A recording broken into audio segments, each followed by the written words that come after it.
Yeah, it's a nice one. Okay, so we're going to begin match number 2 on table 1 for the day, and that will be Josh Anderson, Kelly Smith. This is an A-side match.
Okay, folks, match 2, the links are all posted on the Facebook pages, so check it out. First game, Josh break. Table 2, Eli and Lee are tied 2 apiece. Table 3, still 1-1. That's Jason Cunningham and John Umtuck. Table 4 looks to be tied at 2 between Troy Payne and Ruben Flores.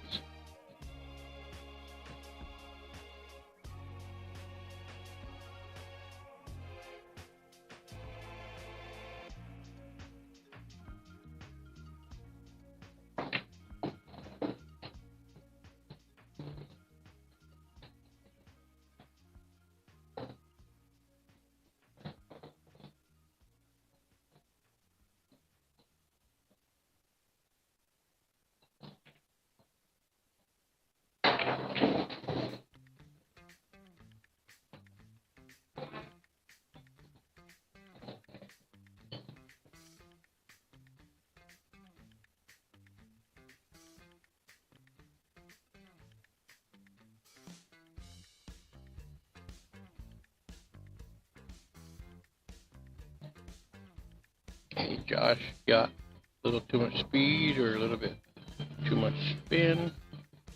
Ended up scratching the side, giving Kelly ball in hand on the 5 ball. He's up at the table now, kind of trying to map his route. And as I say that, I just seen Eli's at the table. He got a nice easy shot on the 9. And 10 balls on the spot because they got knocked in early, and so just got to play position to that to be able to take the lead.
Okay, Josh makes a nice out.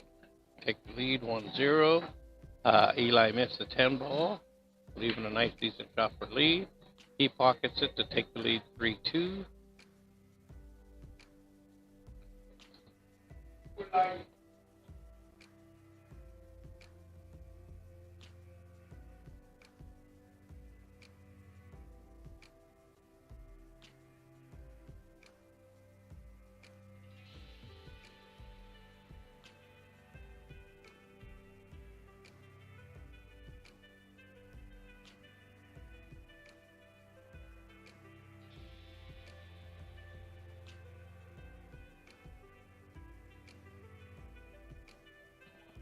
Kelly breaks, makes the ball on that break.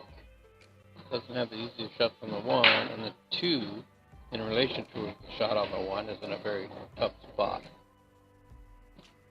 I think if it were me, I'd be looking to thin the 1 and take the cue ball kind of like this. I think Kelly was trying a similar thing, but ended up not putting enough right English on it to take it to the bottom rail, and so therefore it scratched. Giving Josh ball in hand, and now it's not so tough. So Josh will probably start somewhere in this area maybe, and have the cue ball go like this. That's probably the best move to get from the 1 to the 2. And if you take that shot, in this case, it's going to put a little bit of top left so that the cue ball does travel this line instead of coming off it straight into the 5 like this. A little bit of the inside will bring it down that line. Okay, so Josh is opting to just play straight, but he's still going to come down that same line, just like that. And look at it, it's like it was on the string.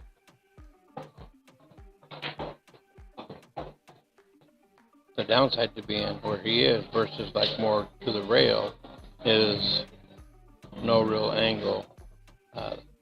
3 is in a tough spot. He has an option to just like draw and try to bump the 9 and put the cue ball kind of in this place. So basically like that, and he's opting for a safety right now. So my guess is going to leave the cue ball somewhere being blocked by the 4. Now, he overhit that, but because it's early in the run, there's a lot of traffic, and so he ends up with a good safety there. A tough lead.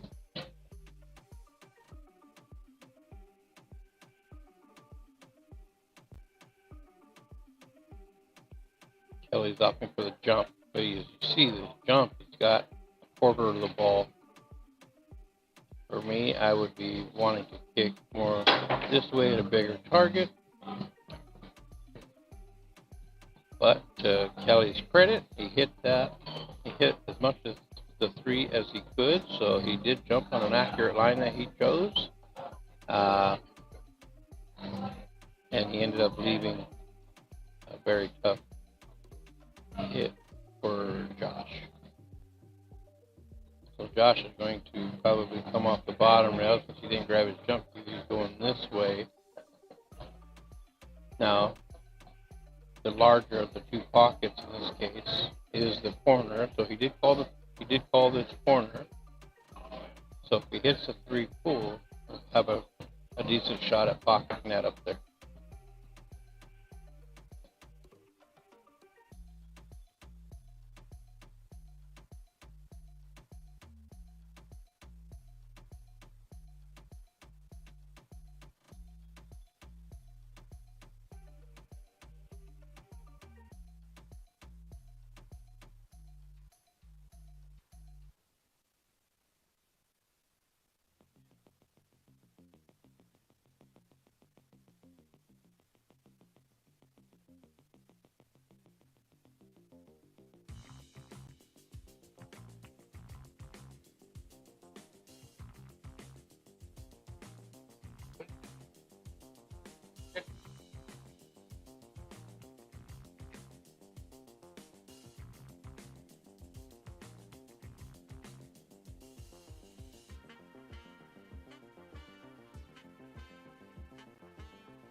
Kelly clips the 8, misses the 3 ball, leaves a thin cut for Josh, and put a little bit of left on this, which it appears he is. He should come down the same line he's traveling up, which he did. A little bit of a back angle now, so he'll give this a little pop, a little stun. Cue ball will come off into maybe this area, and he looked at the 7, so he may opt to go the follow route and bump 7 to maybe get 7 out here into a better position.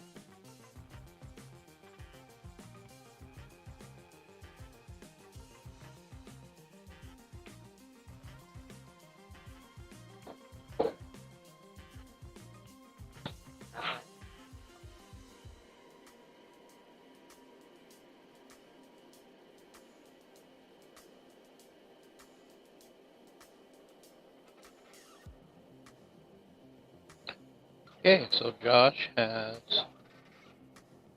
5, not a whole lot of angles to work with. He was hoping to have more of an angle so that he could go like this, play the 7 over here. So we'll see what he does.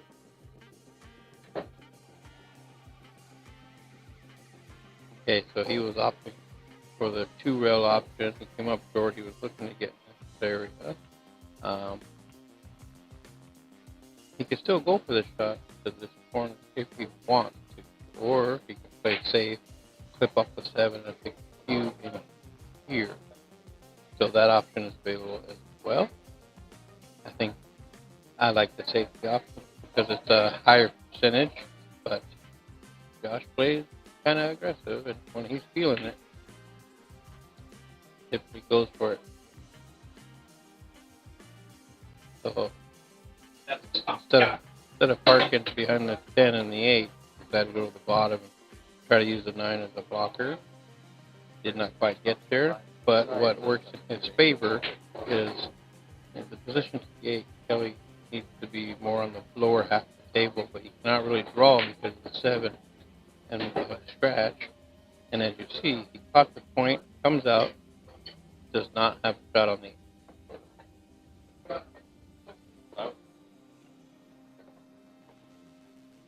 I do believe he can see the edge of it though, so he needs to basically thin it and try to leave it tough, which I think that would have worked out had he not clipped the 10. But clipping the 10 gave Josh a good look at the 8, and Josh may just go this way versus going this way.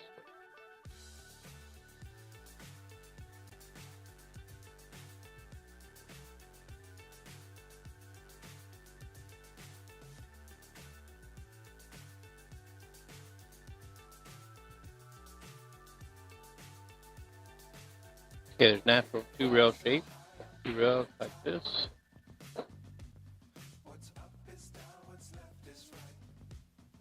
Once again, if I could draw a straight line, he would have been right on it. But still, very making a shot here. And he does take a 2-0 lead. Kelly is rack. Josh break.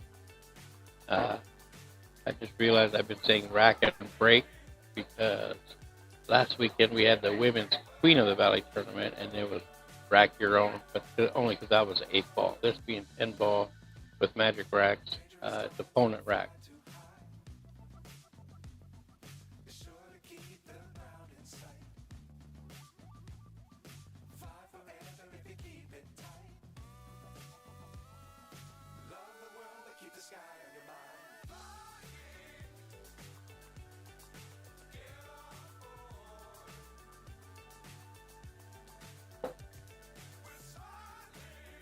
Oh, looks like Josh made a ball on a break.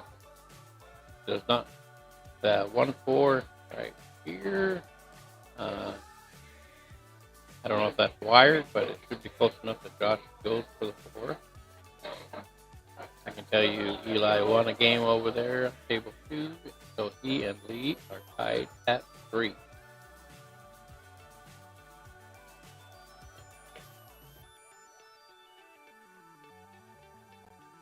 And Lee just scratched, giving Eli ball in hand. But it's early in the rack, so there are a lot of balls on the table. But still a good opportunity for Eli to take a lead.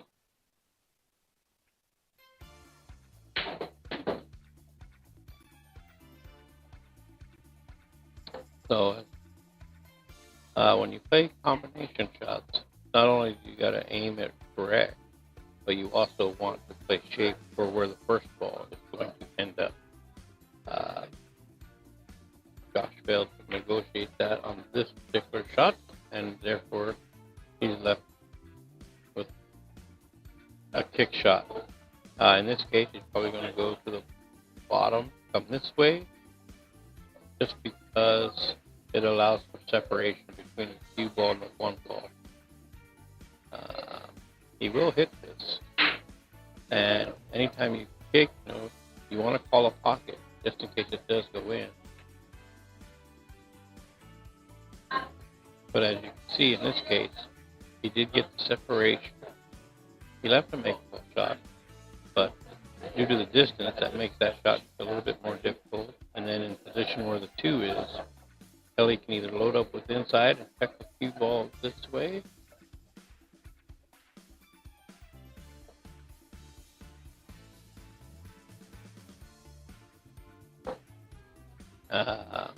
Kelly made the shot, but left himself very difficult on the 2. For me, I think I would be playing the bank versus that, only because of the bank you can draw the cue ball to here and be straight on the 3. Whereas starting the cue ball would be different. Oh, he hit that really, really well. He put a little low right draw and hit it at a really great speed to allow that spin to take. And then he ended up with a good shot on the 3. It is a back set, so the cue ball, no matter what, will come out this way, which makes shape to the 3 very difficult. The best option in this particular scenario is to play safe, just because shape to the 6 is super difficult. It will do you no good to make the 3 and then try to play a safety on the 6. When you have a clean look at the 3 now, you can easily play the 3 kind of this way and leave it in this area as a safety. But he called the shot.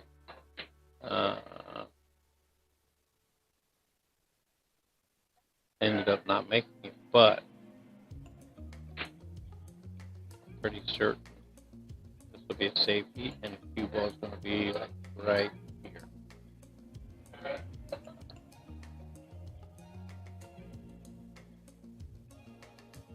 here.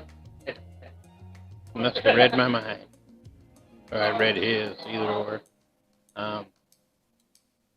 But because of it, how close it is to the 6 ball, this kick, sorry about that, I'll redraw that line. This 1-rail kick is not available. And where the 3 ball is in relation to the 7-8, kicking 2-rail this way is very difficult. So Kelly's in a very difficult position right now, and he's stretched out on his bridge, and so I took a good shot at it. Was not able to get a hit, therefore giving Josh ball in hand. I can tell you 3 here, 6 here. That'll be just like a stop shot. 7 over here, 8 there, 9 there, a little bit of follow, 10 here. Yeah, my lines are all sloppy, messy, but you can see the gist of what I'm saying. But that pattern I just drew, he might have rolled forward just a touch too much and took himself on that 7 to have to jump now. But that pattern I drew was actually made that route, that pattern very simple. It's nothing but stop shots.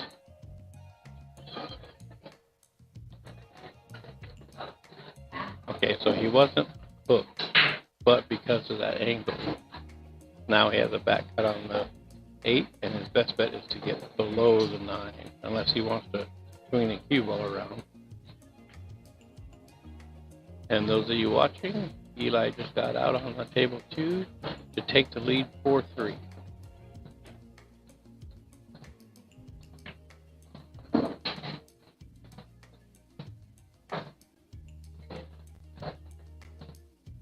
Okay, so Josh hit that with speed, trying to come in this way and get above the 9. Basically have that original shot that I drew on there. He does have a shot to the side, but at that angle, the cue ball is going to be tough to control.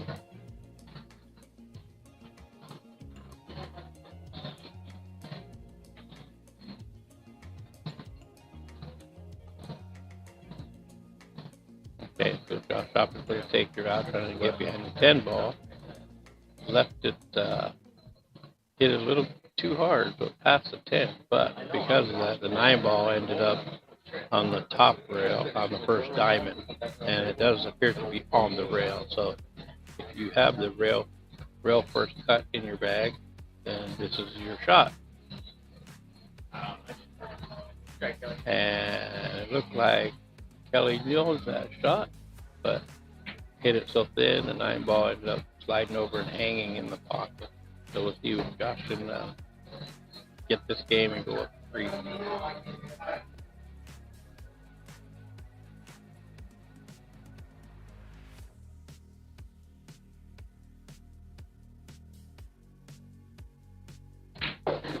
So Josh went rail first on the 9, got perfect shape on the 10, take the 3-0 lead. Looking in the chat, Rodney Barney asked that if you call it safe and a ball is pocketed, is that the option for your opponent?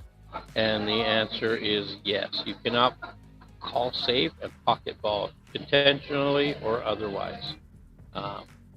You can do that in 8 ball, and then it would be your opponent's turn. But in rotation games, it is not.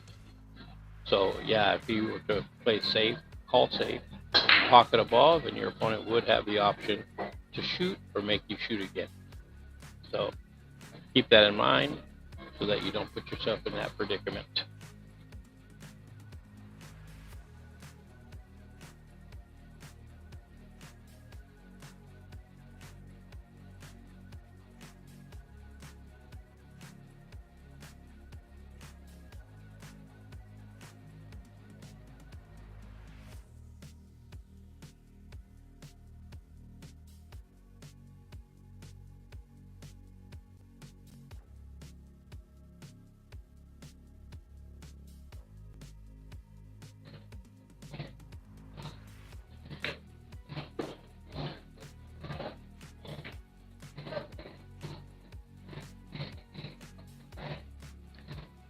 Hey, Michelle Me. She commented, "Come on, Kelly." You know, the thing is that, people can root for either one of these guys. And it's perfectly understandable. Both are very likable guys. So, pretty easy to root for either one. Now, for those that don't know, Kelly, his Fargo, I believe, is 452. Josh is 593 or 4, somewhere right in that range. So it's an uphill battle for Kelly from the get-go. Not impossible. Kelly can get going. Here a couple years ago, he played Josh and I and a couple others, and in Lincoln City for platinum teams. And at the time, Kelly was a 400 Fargo, and he was in a very tough position, having to play in the platinum division, and we threw him out first every time, and he ended up playing the top shooter on the opponent's team. And I was very pleasantly surprised how well Kelly played, and he won a lot of his matches against the strongest players and all their players. He did really well. Very happy with his performance. Since then, when I see him play and he's not playing at that level he did in Lincoln City with us, I always ask him where LCK is, and LCK is Lincoln City Kelly. But he's definitely not afraid to play, which is always going to help. So, Kelly played a nice safe there, and then Josh kicked at the one, missed the one, but pocketed the 10 ball. So the 10 spots, and Kelly gets the ball in hand.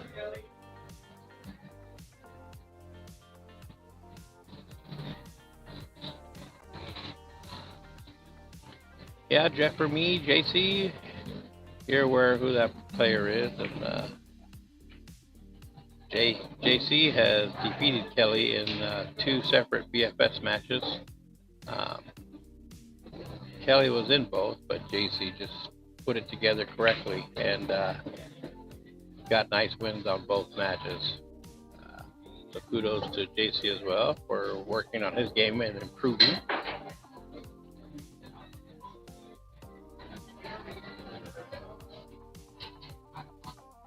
So Kelly just needs to pocket the ball, but he doesn't want to slow roll this because he needs to get out for the 5, which he did nicely. He has a really nice angle at the 5, and this particular shot, just a little stun draw, and the cue ball will come out into this area, giving him a nice shot at 6.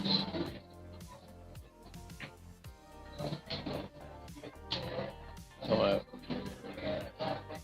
he opted to just roll forward a little bit, hoping to get past it to shoot the 6 up table.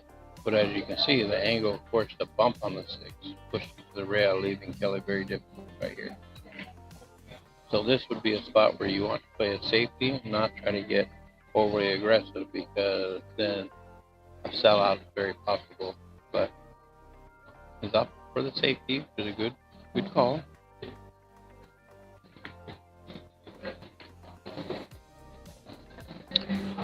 He did not hide the ball. However, he did leave it in a tough position. So Josh is probably going to play to this corner and do draw like this and come out, shoot the 7 in this corner.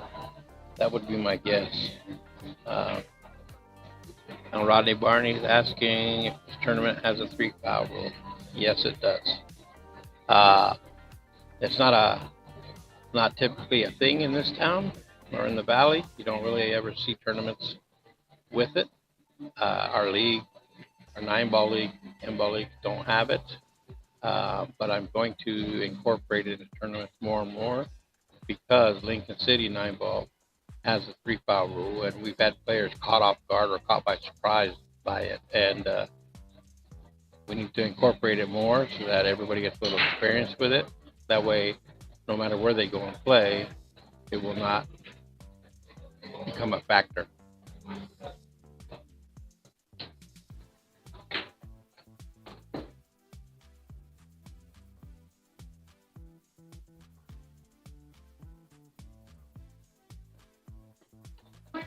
So Eli's at the table.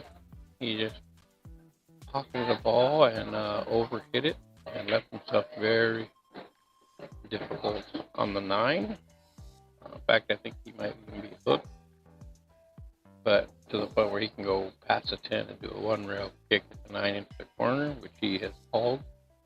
I don't know if he's a little amped up because he's got the lead on Lee, who is a solid player from the Valley, much higher Fargo than Eli. But Eli's one of those players. He can play. He's not afraid to play. And so you don't want to give him too many chances. And then he actually played a very, very smart safety. putting the 9 ball to the bottom rail and the cue ball up table. I think we see part of it, but it is going to be a very difficult shot.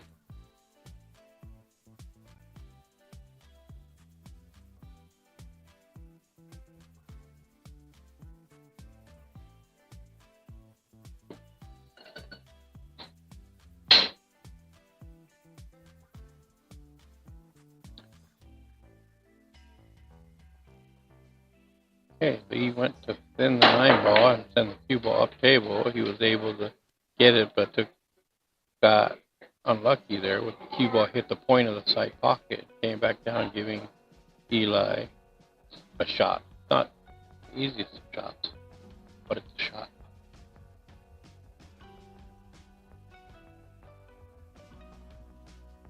And what makes this shot bigger, if Eli gets out here, he will go on that hill.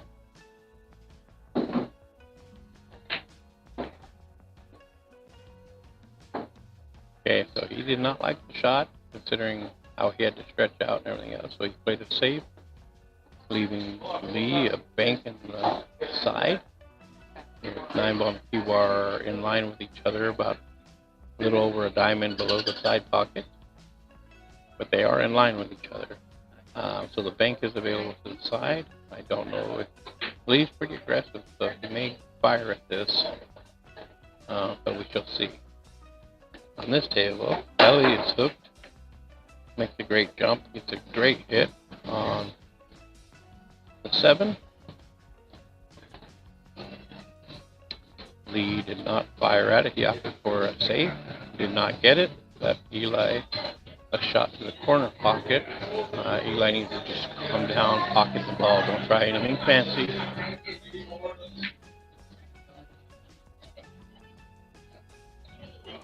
So Josh fired at 7, left it hang in the corner pocket, so this is a big chance for Kelly to get on the board.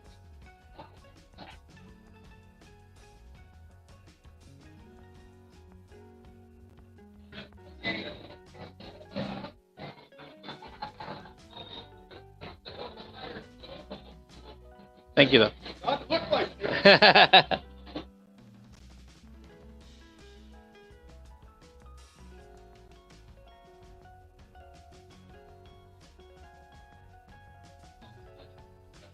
So Eli hung the 9 in the corner pocket, and Lee got out to take the game to tie it up 4-4. That would have been huge for Eli to get on the hill. That would add a ton of pressure. But he's giving Lee a good fight.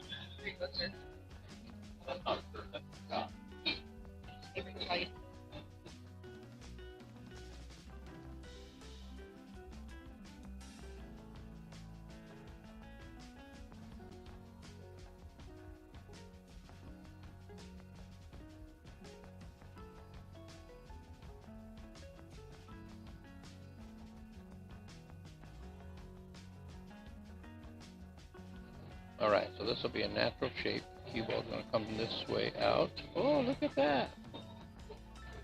And nice straight shot in the corner for Josh to take a 4-0 lead. Drills it. Let's do it together. You want to hold hands? Okay, so table 1, both players are going to take a bathroom break. So it will be a few minutes there. Little unnerving that they went together.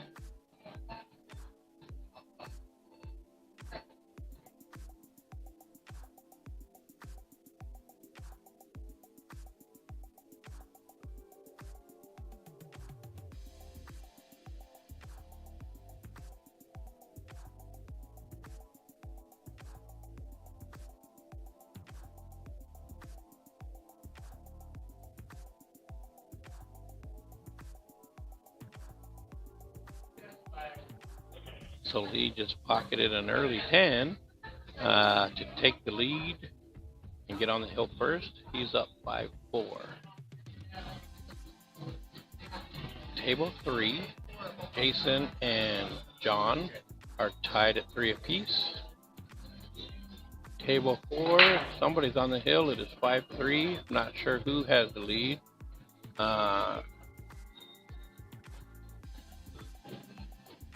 Those two, Troy and Ruben, are roughly 100 points apart in Fargo, I do believe.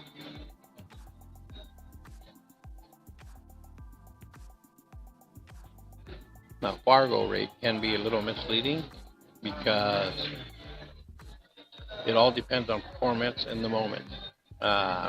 Pressure can have an effect on everybody on some level, so don't let it fool you. Never be, don't ever look at your own Fargo and then look at your opponent's Fargo and see a big difference and be nervous about it, because everybody can play well, and like I said, it's all about performance of the day. So the higher Fargo person may think, oh, because I'm so much higher rated, I got this, and then they lighten up a bit, and then the other guy starts putting games together. So, and then the mentality to put someone into a play to not lose is what you're hoping for, because that mentality causes people to lose. You want to play to win. You don't want to play to not lose. So Josh hits the break pretty solidly, but scratches. Now, so what Kelly needs to do is play the 1 over here and then bring the cue ball this way and play the 2 off the 9 in the side. That solves 2 problems: the poor position that the 2 is sitting in and the poor position of the 9. So this will solve both problems right here.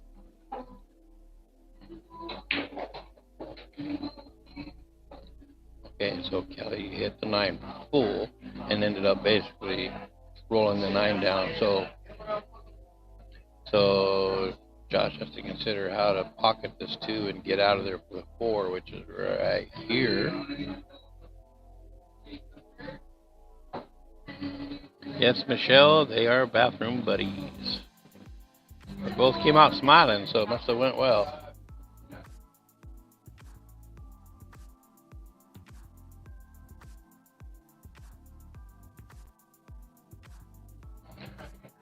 So it appears that Josh was opting to just roll it in and nudge the 5-6 to get those separated, which he did. And he has a look at the 4, so he just accepted the longer shot on it. Unfortunately for him, undercut it. And now Kelly has a very workable table to get on the board. So I expect him to draw this back to and play the 6 in this lower side. Okay, so maybe you guys are noticing this as well, that Kelly is shooting fast, and in doing so had the error of the wrong position. But played it safety, but he did not fully hide the ball. Josh can see the edge, so Josh will clip the edge of the 6 and come in this way for a return safe.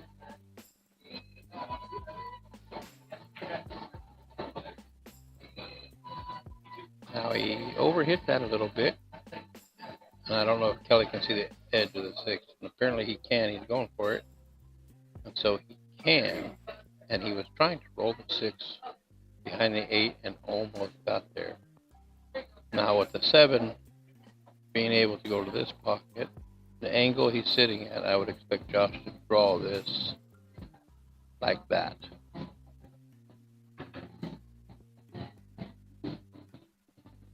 You got to work with the angles you have and what you get, and make them work for you.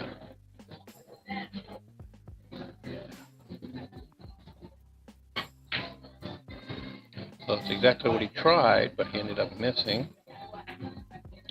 So Kelly has options. He can, deciding on what he's feeling, he can pocket that and come this way for the attempt at the early 10 on the 7-10 combo.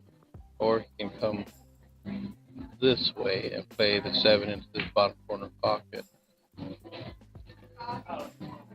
Looks like he was trying for option 1, but anytime you use inside English to check your cue ball on the rail. Because it's going opposite its natural direction, you have to hit it more firm.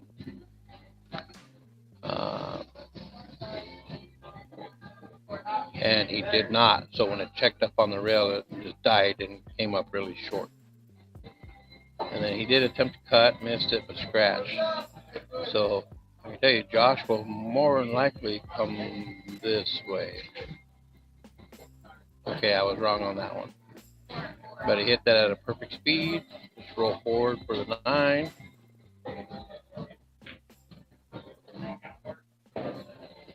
He left himself straighter than he wanted, but still has enough angle to 2 rail out like this.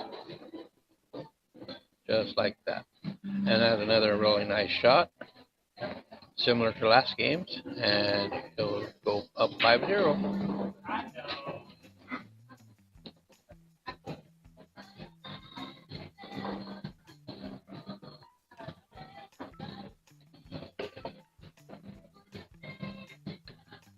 So the Dutch is filling up with pool players. Aside from their regular customers that are in here, there's a large number of pool players here, which is what I like to see. So those of you out and about, if you're in the neighborhood, stop in and say hello. Check it out. It's cool in here.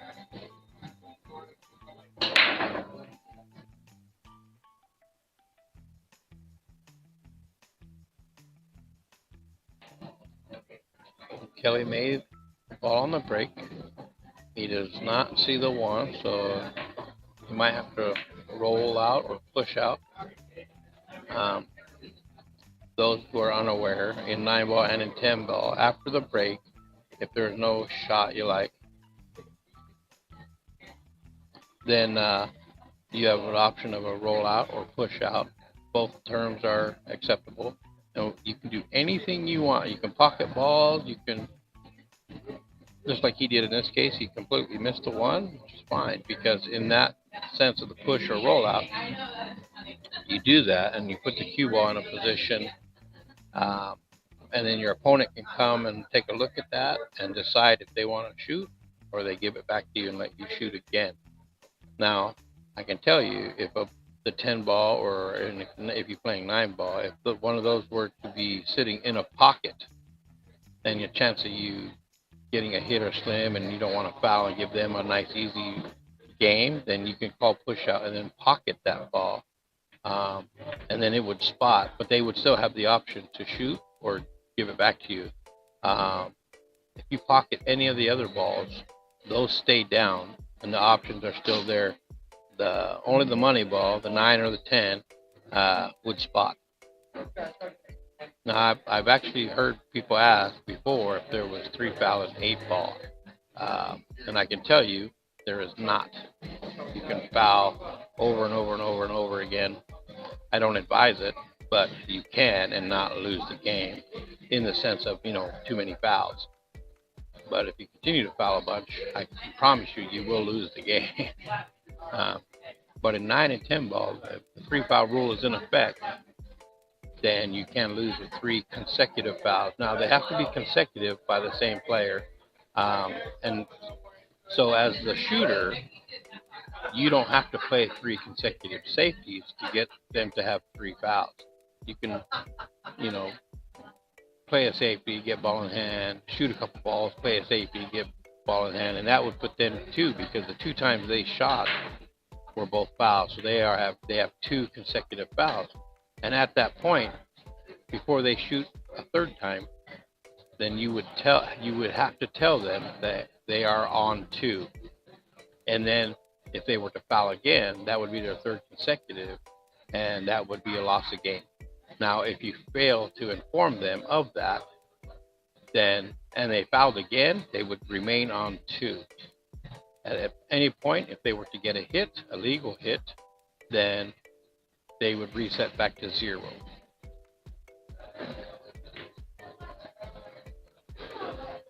So Josh attempted to play a really strong save and put the cue ball right here. She came up short and let Kelly see the 1. But the 2 ball being where it is, even if we were to pocket that, the 2 ball is in a very difficult position to pocket balls. So if Kelly hits this with any speed, it'll come up and hit the 8. If not, it'll go to the rail and back out. But like that, and he would have had a shot on the 2 to the corner, but he missed the important part, and that was to pocket the ball. But he did leave it very difficult for Josh, where I think he can see the edge, and so he'll 2-rail and try to come behind the 9 ball. Just like that. I do believe Kelly can still, I don't know if he can see the edge. I believe he can, but if he can't, then you come in from the rail and hit it this way. And basically playing it safe. You still want to call pocket because it's just in case, but the intent is to play the safe.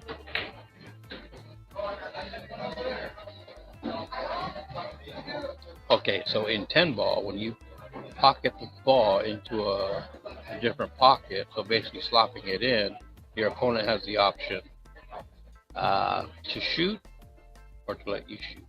And in this case, the 2's in a very difficult position for a make.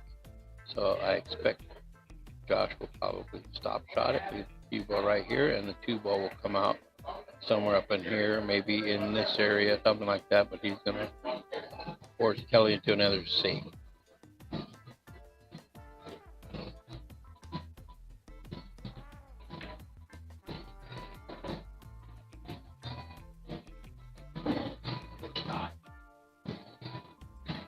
I guess enough of it was sticking out that it was doable. They just had Jerry over to watch the hit, which is a very good sportsmanship thing to do, because it could have been a questionable hit, and so they had it watched. And the rule in this tournament is you can have anybody you want watch the hit, but whatever they see and call, whatever call they make is final. There's no arguing it, even if you don't agree. We do not want the drama. And I don't anticipate that problem with anybody in here. Everybody's pretty solid. So just playing to have a good time. Play the game we all love.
Okay, so Josh wins this one. Table 2, Lee ended up beating Eli. Table 4, Troy beat Ruben. So on table 2 right now, it's Terry Bain. Looks like Terry won the lag. Table 4 is Scott Zurich and Lonnie Payne. They're in their first game. Table 1, we're going to have a really solid match. You're going to want to stay tuned. But as soon as that player is here, we'll get that going, and I'll post the links.